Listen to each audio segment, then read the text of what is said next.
Et vous restez avec nous sur Radio J. On revient à l'actualité du 7 octobre, les commémorations. Et justement, nous sommes avec l'avocate Karen Noblinski, comme chaque semaine, une semaine sur deux. Bonjour Karen. Bonjour Elena. Merci d'être avec nous. Vous souhaitiez revenir ce matin sur ces 1 an, cet anniversaire du 7 octobre au lendemain des commémorations, on l'a vu, internationales.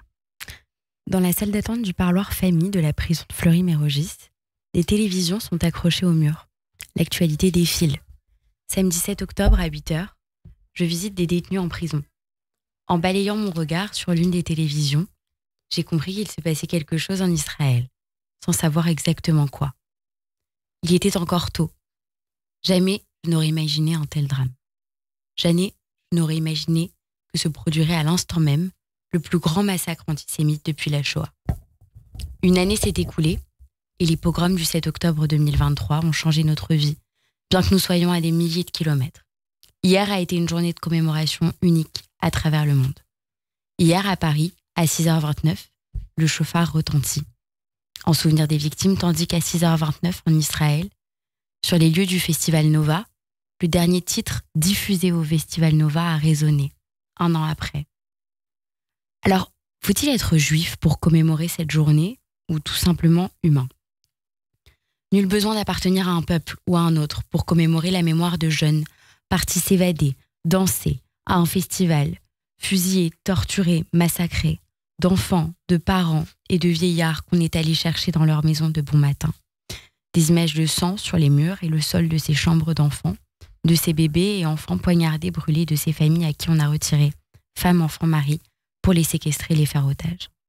Hier, j'ai lu la publication Si juste de Lola Lafont.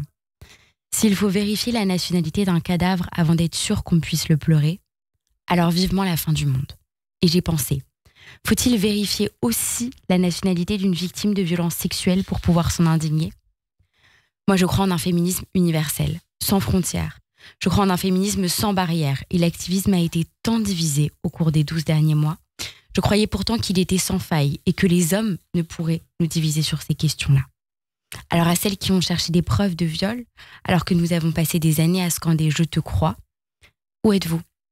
À ceux qui rappellent dignement et quotidiennement la terrible actualité des féminicides et des violences sexuelles, où étiez-vous hier ? Invisibiliser, faire taire, se rendre presque honteux d'en parler, voilà des sentiments qui, à l'heure de MeToo, ne semblaient pas pouvoir être tenus à propos du viol, de la torture et de la barbarie. Un certain malaise envahit le discours alors même que l'existence et la violence de ces actes n'ont jamais fait l'objet d'un doute, en atteste plus récemment le rapport préliminaire de We Are Not Weapons of War publié dans le L, dont la présidence appartient à Céline Bardet. Rappelons comme si cela n'avait pas été suffisant, dit et redit, qu'1 an s'est écoulé depuis que le corps des femmes victimes des pogroms du 7 octobre ont été violés, souillés, utilisés comme une arme de guerre. Et j'oublierai jamais les entrejambes ensanglantées, les seins coupés, le corps démembré et exhibé à l'arrière d'un pick-up, les parties génitales fracassées, les cadavres dont on a continué d'abuser. Des violences sexuelles sans pareil, documentées, filmées, diffusées volontairement. Alors quand ferons-nous front ? Quand l'intégrité des femmes deviendra notre priorité absolue, une quête d'humanité qui ne dévisera aucun parti dont on parlera sans ambiguïté. À Paris, les juifs se cachent.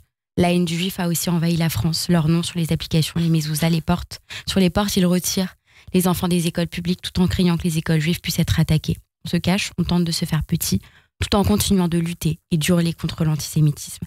Depuis le 7 octobre, les actes antisémites ont explosé. Et le plus inquiétant, c'est que c'est dans les écoles que près de 1600 actes ont été enregistrés, x4 par rapport à l'année dernière. Plus que jamais, préservons les jeunes générations et la République française. Merci beaucoup Karen Noblinski, merci d'avoir été avec nous ce matin pour cette chronique forte, effectivement, et on pense à toutes les femmes israéliennes victimes le 7 octobre. Merci Karen et je vous dis à très bientôt. Radio J.